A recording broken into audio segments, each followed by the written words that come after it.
Moving on now, the House Judiciary Committee is going to hold a big hearing a little bit later today. Part 3 of the Biden border crisis. It starts in a little less than 2 hours. And joining us now for a preview is Wisconsin Congressman and member of the House Judiciary Committee, Tiffany. Congressman, thanks for joining us. So talk to us about what's on the agenda this morning and what are you hoping to accomplish? Well, we continue the hearings that show illegals come first in America and Americans come last. We're going to have some very good witnesses today, and I'm sure it's going to be sobering testimony, especially from Tammy Hamilton, who had her autistic daughter strangled to death by an unaccompanied minor child that came from El Salvador and was a gang member down in El Salvador, and the Biden administration allowed him into the country. Wow. Yeah. So that's the poignant testimony that I think we've all got circled today.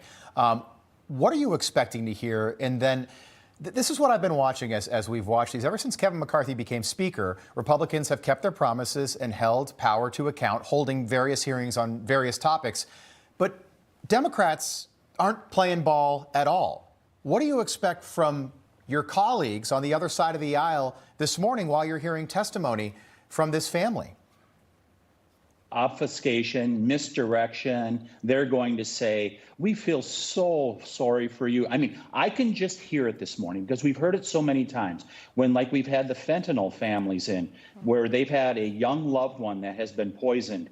It's always, gosh, we feel so badly. You don't know how our hearts go out to you. That's what we're going to hear from them rather than doing something about it. And that's one of the questions I may ask during the hearing today.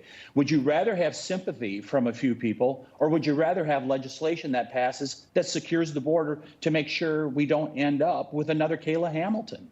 Yeah, you're so right. How many lives are going to be lost, as we continue to let these folks over the border? Congressman, you wanted to discuss the number of terrorists being stopped at our southern border and how House Oversight Chairman James Comer, Judiciary Committee Chairman Jim Jordan, and Homeland Security Committee Chairman Mark Green are investigating how DHS is handling this elevated national security risk. What have you learned?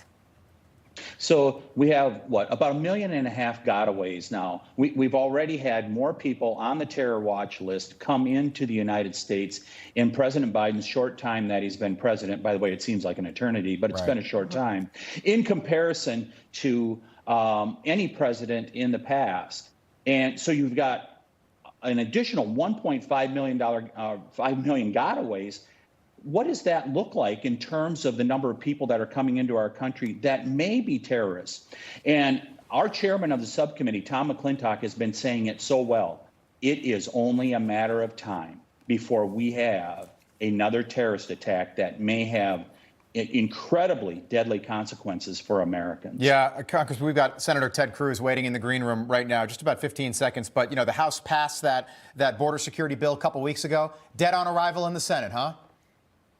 Yeah, that's what they're saying. We need to continue the pressure, and that's what's going to happen today in this committee hearing to talk about how Americans do want border security. We're going to keep the pressure up. All right, Wisconsin Congressman Tiffany, great to see you. We'll be watching this morning. Thank you. Lots more to come.